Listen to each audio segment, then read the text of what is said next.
In continuation of understanding the respiration and its general features, now we are going to understand types of respirations in the living organisms. In living organisms, different types of respirations occur, mainly two types of respirations based upon its occurrence. First one is the external respiration.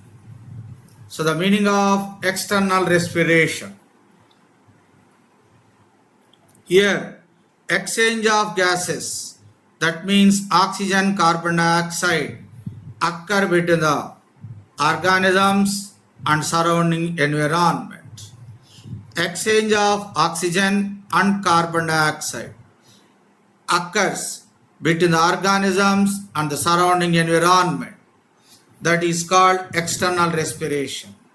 This was the first studied by external respiration was the first studied by Lavoisier in animals. First studied in animals by Lavoisier. Coming to the another feature of external respiration, it is a variable, differable between the habitats. When habitat changes, external respiration, type of external respiration changes. In the external respiration, exchange of gases takes place within the liquids or gaseous environment.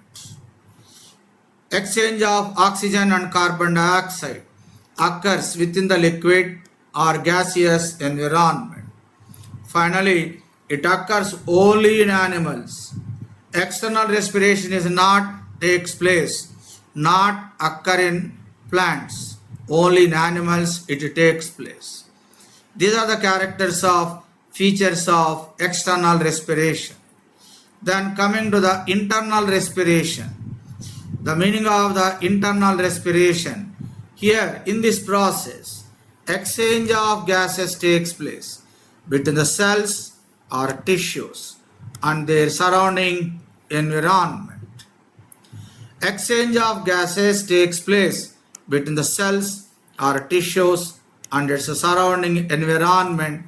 This type of respiration, it is called internal respiration. It is observed. Internal respiration appears both in plants as well as animals. Internal respiration occurs both in animals as well as plants. Coming to the animals. In animals, internal respiration occurs between the cells and extracellular tissue fluids. In animals, between the cells and extracellular tissue fluids, internal respiration takes place. What about plants? In plants, internal respiration occurs between the cells and intercellular spaces. Between the cells and intercellular spaces, internal respiration takes place. Internal respiration occurs in plants. That's about the internal respiration. Then coming to the one more type of respiration, cellular respiration. Most important part it is.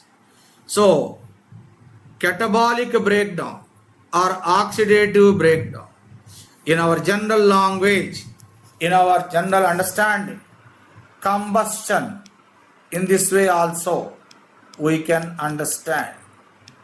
Combustion, also called catabolic breakdown, also called oxidative breakdown of respiratory substrates inside the cells, within the cells.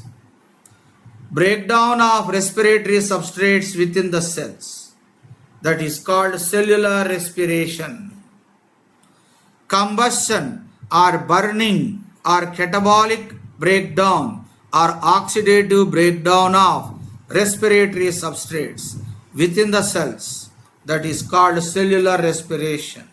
It occurs in all living organisms, whether it is a prokaryote or eukaryote, unicellular organism or multicellular organism. Every living organism exhibits cellular respiration. Here we are going to understand what is the meaning of respiratory substrates? That is the next point.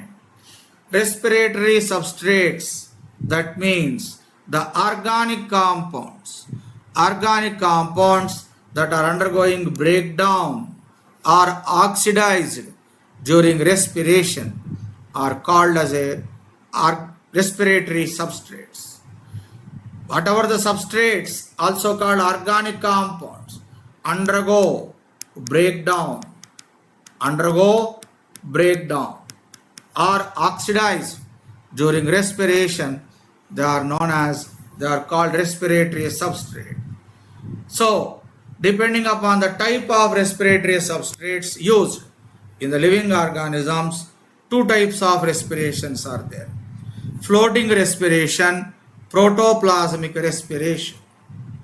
Depending upon the type of organic compounds, also called respiratory substrates, employed or used or involved, respiration is of two types: floating respiration, protoplasmic respiration. Floating respiration, the meaning of the floating respiration.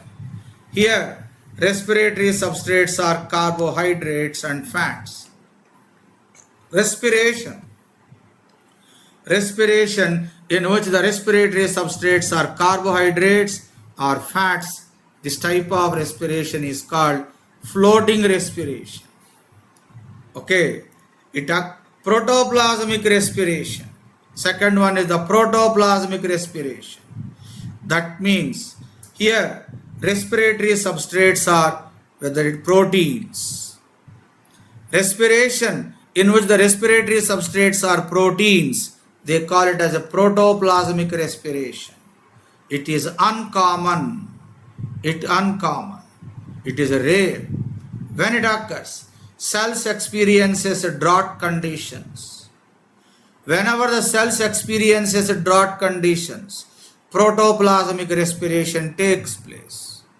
That means whenever people are doing fasting more than one day, when people are involved in fasting more than one day, in those people, protoplasmic respiration starts. That means in those people, protein starts to break, undergo oxidation. This type of respiration is called protoplasmic respiration. So protoplasmic respiration is a rare one. Floating respiration is a common one. It is the most common one. That's about the meaning of floating respiration and protoplasmic respiration. These are about the types of respirations.